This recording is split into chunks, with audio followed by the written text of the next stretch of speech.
Bismillahirrahmanirrahim. Assalamualaikum warahmatullahi wabarakatuh. Allahumma sholli ala Sayyidina Muhammad wa ala ali Sayyidina Muhammad. Yang kami hormati Bapak Dir Pasca Sarjana STIK Lemdikat Polri, yang kami hormati Bapak Kakorwa, beserta seluruh staf dan mahasiswa S2, S1 STIK Lemdikat Polri yang hadir pada pagi hari ini, dan yang kami muliakan Bapak Kiai Haji Husnan Naim LC.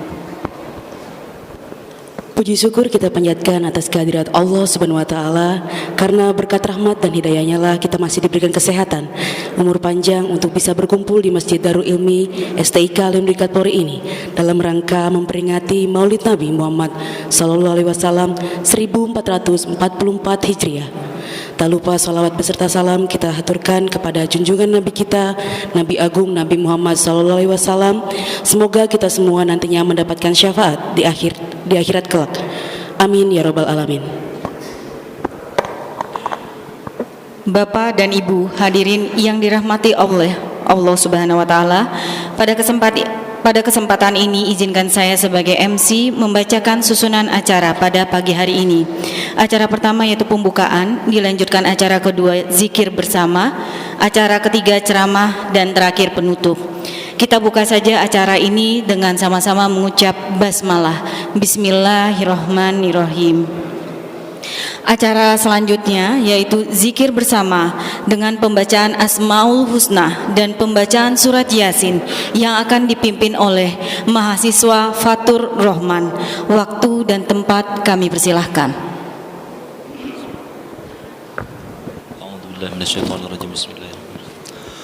Walillahil asmaul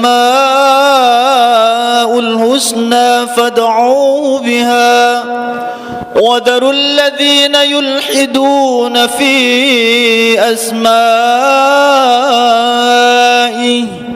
سَيُجْزَوْنَ مَا كَانُوا يَعْمَلُونَ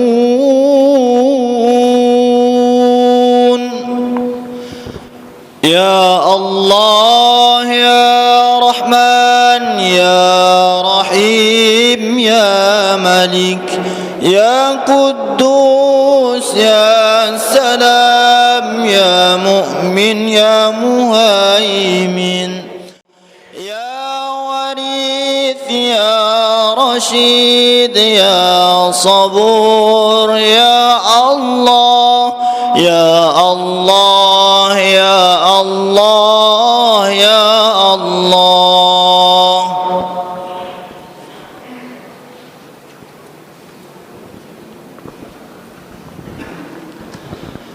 أعوذ بالله من الشيطان الرجيم. بسم الله الرحمن الرحيم. ياسين والقرآن الحكيم إنك لمن المرسلين على صراط مستقيم تنزيل العزيز الرحيم لتنذر قوما ما أنذر آباؤهم فهم غافلون ولا يحزنك قولهم إنا نعلم ما يسرون وما يعلنون أولم ير الإنسان أنا خلقناه من نطفة فإذا هو خصيم مبين وضرب لنا مثلا ونسي خلقه قال من يحيي العظام وهي رميم قل يحييها الذي أنساها أول مرة وهو بكل خلق عليم الذي جعل لكم من الشجر الأخضر نارا فإذا أنتم منه توقدون أوليس الذي خلق السماوات والأرض بقادر على أن يخلق مثلهم بلى وهو الخلاق العليم إنما أمره إذا أراد شيئا أن يقول له كن فيكون فسبحان الذي بيده ملكوت كل شيء وإليه ترجعون. الفاتحة. أعوذ بالله من الشيطان الرجيم. بسم الله. Acara selanjutnya yaitu ceramah peringatan Maulid Nabi Muhammad SAW 1444 Hijriah sekaligus doa oleh yang kami muliakan Kiai Haji Husnan Naim LC. Kepada beliau waktu dan tempat dipersilakan. Assalamualaikum warahmatullahi wabarakatuh. Bismillahirrahmanirrahim. Alhamdulillahirabbil alamin. Wa afdhalu sholati wa atamu taslimi ala sayyidina wa maulana Muhammadin khatamil anbiya'i wal mursalin wa ala alihi wa sahbihi ajmain. Rabbi shrah li sadri wa yassir li amri wahlul 'uqdatam min lisani yafqahu qawli wala haula wala quwwata illa billahil aliyil azim. Amma ba'du. Hadirin wal hadirat, bapak-bapak, saudara-saudara, ibu-ibu sekalian, wabil khusus yang sama-sama kita hormati Bapak Direktur Program Pasca Sarjana dan Bapak Kakor Was STIK PTK yang berbahagia. Pada pagi hari ini seperti biasa kita ada isi kajian, tapi untuk kali ini kita membahas peringatan Maulidnya junjungan kita Nabi besar Muhammad sallallahu alaihi wasallam. Mudah-mudahan kita termasuk orang-orang yang mendapat syafaat beliau nanti pada hari kiamat nanti. Amin ya rabbal alamin. Baik bapak-bapak, saudara-saudari ibu sekalian, ini memang lagi musimnya ada acara Maulid. Tapi kadang di masyarakat itu ada yang suka mendengar lafaz Maulid, ada lafaz Maulud. Kalau Maulid itu waktu orang yang dilahirkan. Jadi junjungan kita Nabi besar Muhammad SAW itu dilahirkan pada bulan Rabiul Awal. Maka kalau kita nyebut Maulid itu diartikan waktunya, ya, waktu dilahirkannya beliau. Tapi kalau nyebut Maulud itu orangnya. Jadi kalau Maulud itu orangnya yang dilahirkan. Tapi kalau Maulid waktunya. Makanya tepat dan betul kalau menyebut Maulid benar, menyebut Maulud juga benar. Kadang-kadang nyebutnya bukan Maulid, bukan Maulud. Nyebutnya apa Pak? Muludan. Bahkan saya termasuk pernah di Jawa Pak, itu nyebutnya bukan muludan lagi, pakai T, mulutan. Ya wis podo ae, ya nggih. Jadi sama aja nyebut Maulid maupun Maulud. Nah, kaitannya dengan peringatan Maulid ini ada tema yang sangat menarik ini. Salah satu hikmatnya peringatan Maulid itu adalah meneladani akhlak dan kepemimpinan Rasulullah Sallallahu Alaihi Wasallam. Secara singkat, banyak ulama itu menulis kitab tentang masalah Maulid Nabi. Bahkan ada dalam bentuk syair yang terkenal yaitu Barzanji atau Dibaan atau Ad-Diba. Nah, salah satu prinsipnya akhlak dan kepemimpinan Rasulullah Sallallahu Alaihi Wasallam itu tertuang dalam hadis beliau. Jadi kata Nabi, khairun nas anfa'uhum linnas. Ini pedoman ini. Jadi hadis Nabi ini pedoman. Kalau ingin menjadi ya akhlak yang baik, kalau ingin menjadi pemimpin yang baik, itu harus bisa bermanfaat buat orang lain.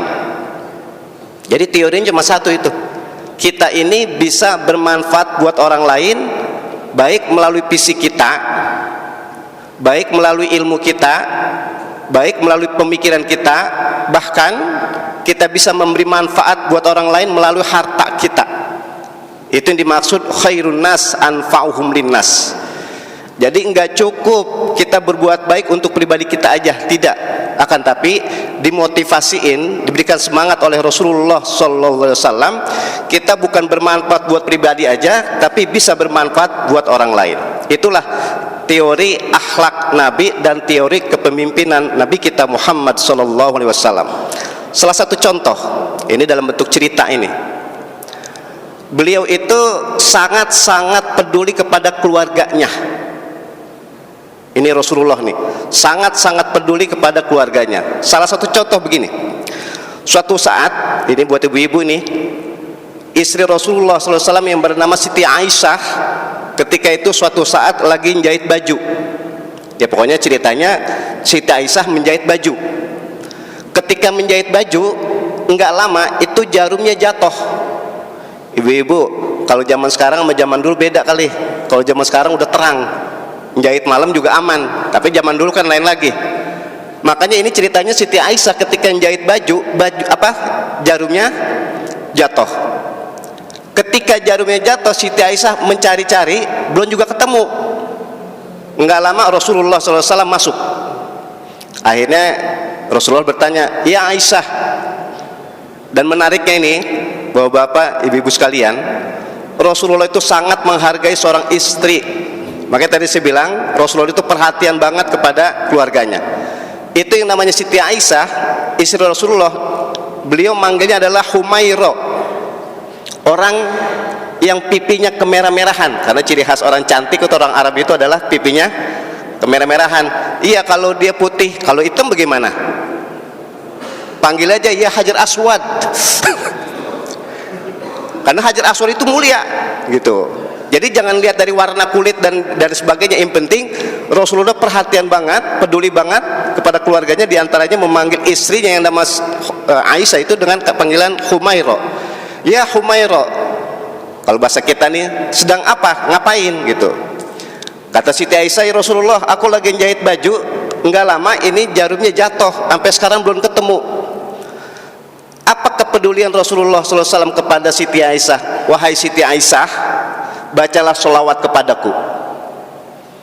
Jadi Nabi mengajarkan kepada istrinya, ketika akan mencari atau mencari jarum, bacalah sholawat kepada beliau, yaitu minimal Allahumma sholli ala Muhammad. Apa hikmatnya, apa filosofisnya? Kok Nabi ketika mengajarkan kepada istrinya Siti Aisyah mencari jarum dengan membaca sholawat? Tujuannya, ini salah satu tujuannya, itu jangan sampai sesuatu yang enggak ada, sesuatu yang lenyap, sesuatu yang sedang dicari, itu jangan sampai nanti putus asa gitu. Jangan sampai putus asa, atau bahasanya itu menjadi tidak akan diteruskan pencariannya. Ya udah, paling gampang putus asa. Makanya untuk menghindari jangan sampai putus asa, bacalah sholawat. Ketika Siti Aisyah baca sholawat, yang menariknya Siti Aisyah enggak cukup baca sholawat aja, akan tetapi beliau mencari. Ini diberikan pengajaran kepada kita.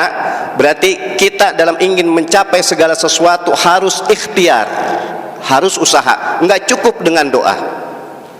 Kita kalau ingin sesuatu yang kita inginkan tapi dengan doa saja, itu dianggap cuma percuma. Bahasanya cuma percuma. Tapi kalau usaha saja tanpa doa, itu dianggap sombong. Makanya kita ingin mencapai sesuatu, apapun yang kita inginkan, jangan lupa berdoa dan ikhtiar. Itulah yang dicontohkan oleh Siti Aisyah, didikan dari junjungan kita Nabi besar Muhammad SAW. Akhirnya jarum itu ketemu. Intinya Rasulullah itu perhatian banget kepada keluarganya. Yang kedua, yang tadi saya bilang, akhlak dan kepemimpinan Rasul itu tampak adalah bagaimana beliau sayang, hormat atau peduli kepada keluarganya. Yang kedua, beliau Rasulullah SAW itu peduli banget kepada umatnya. Ya termasuk kita. Insya Allah kita termasuk umat Rasulullah SAW yang diberikan syafaat pada hari kiamat nanti. Amin ya rabbal alamin. Begini teorinya. Suatu saat, ini teori akhlak dan kepemimpinan Rasul nih. Suatu saat Rasulullah ketika berada di Madinah, apa bahasa kita, kalau istilahnya orang sekarang namanya belusukan, ya apa, menelitilah ya, memperhatikan masyarakatnya. Ketika suatu saat Rasulullah belusukan, sampailah di pojokan kota Madinah. Ketika di pojokan kota Madinah, ada seorang bapak-bapak, ketika melihat Rasulullah langsung maranin. Bapak-bapak itu langsung salaman. Ketika salaman, Rasulullah tidak melepas tangan si bapak itu. Justru Rasul bertanya, wahai bapak, ini bahasa kita begini, maaf nih saya mau tanya, ini tangan kamu kasar, kapalan, bahkan ada sebagian celah itu yang berdarah. Akhirnya ditanya sama Rasul begitu, wahai bapak, ini ngapa ini tangan kamu kok kasar begini, pecah-pecah. Kalau bahasa kita sekarang nyebutnya kapalan, paham bu, kapalan yang kasar-kasar. Akhirnya Rasul tanya, ini kenapa tangan kamu kasar sampai ada berbagai sebagian celah itu berdarah-darah? Apa jawaban sang bapak? Ya Rasulullah, tangan aku kasar begini, pecah-pecah, bahkan ada yang berdarah, sebab pekerjaan aku adalah memecah batu. Setelah batu aku pecahkan, aku jual. Setelah aku jual, hasilnya aku hidupi keluargaku. Ketika Rasul mendengar sahabatnya bahwa sahabat ini tangannya kasar, pecah-pecah, bahkan berdarah-darah, tujuannya adalah mencari nafkah yang halal untuk keluarganya. Refleks saja, spontan saja, Rasulullah ketika memegang tangan sahabatnya yang tadi langsung dicium oleh Rasulullah Sallallahu Alaihi Wasallam. Justru tangan yang seperti inilah akan dimuliakan dan diharamkan masuk ke nerakanya Allah Subhanahu wa Ta'ala. Makanya sejarah membuktikan sampai sekarang tangan manusia yang pernah dicium oleh Rasul cuma 2. Sekali lagi, tangan, saya bilang manusia ini biar tambah mantep, cuma 2 yang pernah dicium oleh Rasul. Yang pertama tangan Siti Fatimah, anak Rasulullah Sallallahu Alaihi Wasallam ketika masih kecil. Itu simbol seorang bapak sayang banget sama anak, mana apalagi anak perempuan. Itu Fatimah pernah dicium tangannya oleh Rasulullah, simbol sayangnya seorang bapak. Yang kedua tangan si ini nih, si bapak ini. Apa maksudnya Rasulullah mencium tangan si bapak ini? Padahal Rasulullah itu punya mertua Abu Bakar, pernah punya mertua Sayyidina Umar, tapi tidak pernah dicium tangannya. Atau sahabat-sahabat senior yang lain nggak pernah. Tapi justru tangan, ya bahasa saya ini, yang kotor, yang kasar, yang berdarah-darah dicium oleh Rasulullah. Simbol bahwa Nabi itu mengajarkan kepada kita untuk mencapai segala sesuatu harus ikhtiar, harus usaha. Jangan sampai ingin mendapatkan sesuatu dengan minta-minta. Sebab ini aktual sekali nih, minta-minta itu kepada siapapun dan siapapun itu dihina, dikecam dalam Islam. Sekali lagi, minta-minta itu dihina, dikecam. Makanya Rasul memotivasi banget tadi. Rasul memberikan penghargaan kepada orang yang mencari nafkah dengan cara yang halal. Sebab sekali lagi berkaitan dengan hadis Nabi, ini kan kita meneladani akhlak dan kepemimpinan Rasul nih. Secara fikih, ini kebetulan saya setiap hari Rebo pertama dan ketiga di masjid ini ngisi kajian fikih, kitabnya Bulughul Maram. Dalam kajian fikih yang tadi Nabi memotivasi orang mencari nafkah dengan cara yang halal. Kalau ada orang minum, makan sesuatu yang haram, sekali lagi, makan, minum sesuatu yang haram, maka 40 hari amal ibadahnya tidak diterima oleh Allah Subhanahu wa Ta'ala. Konsekuensinya sangat-sangat besar ini. Yang menarik tadi, kalau ada orang minum, kalau ada orang makan, pokoknya memasukkan sesuatu yang haram lah, itu 40 hari amal ibadahnya nggak diterima. Nabi menyebut lam tuqbal sholatuhu arba'ina yauman, tidak akan diterima selama 40 hari selagi masih ada sesuatu yang haram di dalam tubuhnya. Yang menarik nih ilmiahnya, kebetulan saya ngisi pengajian rutin tiap bulan di Rumah Sakit Budi Cinere. Kita pernah diskusi dengan para dokter ilmu kesehatan, kok Nabi bilang 40 hari, Nabi nggak bilang 30 hari, Nabi nggak bilang 10 hari, atau mungkin Nabi nggak bilang 60 hari, tapi bilang 40 hari. Ternyata secara ilmiah, terus bahasanya kesehatan ya, kedokteran, apapun yang masuk dalam tubuh kita, saya bilang kita ini, apapun yang masuk ke dalam tubuh kita, itu 40 hari masih mengendap di dalam tubuh kita. Kalau sesuatu yang halal kita masukkan ke tubuh kita, maka yang halal itu akan mengendap 40 hari dalam tubuh kita. Tapi nauzubillah, saya nggak bilang kita nih, saya husnuzon, saya positive thinking. Kalau ada orang, nggak kita, kalau ada orang memasukkan sesuatu yang haram dalam tubuhnya, itu akan mengendap selama 40 hari. Setelah 40 hari baru bisa keluar semua. itu akan ya tersaring di darah dan sebagainya sampai ke daging dan sebagainya. Jadi 40 hari itu keilmiahan bahasa Nabi, sebab masih mengendap di dalam tubuh, maka ibadah seseorang tidak akan diterima oleh Allah Subhanahu wa taala. Yang terakhir, Nabi nyebutnya bukan tidak sah, tapi tidak diterima. Kalau ada orang sholat wudu sah, ada orang puasa tidak makan dari subuh sampai maghrib sah. Tapi kalau di dalam tubuhnya ada sesuatu yang haram, itulah yang disebut namanya tidak diterima oleh Allah Subhanahu wa taala. Oleh karena itu, mudah-mudahan pada pagi hari ini kita memperingati Maulid Nabi Muhammad SAW. Tujuannya adalah meneladani akhlak beliau, meneladani, mencontoh, bahkan mengaplikasikan akhlak beliau, dan insya Allah kita termasuk orang-orang yang bisa memimpin pribadi kita dan memimpin orang lain, sehingga kita termasuk orang-orang yang bahagia di dunia, selamat di akhirat nanti. Amin ya rabbal alamin. Bitilka niyat al-Fatihah. A'udzubillahi minasyaitonirrajim. Bismillahirrahmanirrahim. Alhamdulillahirabbil alamin arrahmanirrahim maliki yaumiddin. Iyyaka na'budu wa iyyaka nasta'in. Ihdinas siratal mustaqim. Siratal ladzina an'amta 'alaihim ghairil maghdubi 'alaihim waladdallin. Amin. Astaghfirullahalazim, astaghfirullahalazim, astaghfirullahalazim. Ya zal jalali wal ikram. Bismillahirrahmanirrahim. Alhamdulillahirabbil alamin. Allahumma salli wa sallim ala Sayyidina Muhammad wa ala Sayyidina Muhammad. Allahumma a'inna ala dzikrika wa syukrika wa husni ibadatik. Allahumma ighfir lana dhunubana wa liwalidayna warhamhuma kama rabbayana shighara. Allahumma inna nas'aluka min khairi ma sa'alaka minhu nabiyyuka wa habibuka Muhammadun sallallahu alaihi wasallam, wa na'udzubika min syarri ma sta'aza minhu nabiyyuka wa habibuka Muhammadun sallallahu alaihi wasallam. Allahumma ya muyassir yassir, wa ya mudabbir dabbir, wa ya musahhil sahil sahil alaina kull asir bijahil basirin nadir. Rabbana taqabbal minna innaka antas samiul alim wa tub alaina innaka antat tawwabur rahim. Rabbana atina fid dunya hasanah wa fil akhirati hasanah wa qina adzabannar. Wa sallallahu ala sayyidina Muhammadin wa ala alihi wa sahbihi wasallam. Walhamdulillahi rabbil alamin. Bapak-bapak, saudara-saudari, ibu sekalian, demikian yang dapat saya sampaikan. Mudah-mudahan al-hikmat dan manfaatnya. Wallahul muwaffiq ila aqwamit thoriq. Assalamualaikum warahmatullahi wabarakatuh. Terima kasih kami ucapkan kepada Kiai Haji Husnan Naim LC untuk ceramahnya pada pagi hari ini. Semoga dengan ceramahnya tadi dapat menambah pengetahuan, ketakwaan dan kecintaan kita kepada Nabi Muhammad SAW. Amin. Bapak dan Ibu tamu hadirin, tibalah kita pada akhir acara pada pagi hari ini. Marilah kita tutup acara ini dengan mengucap hamdalah. Alhamdulillahirabbil alamin.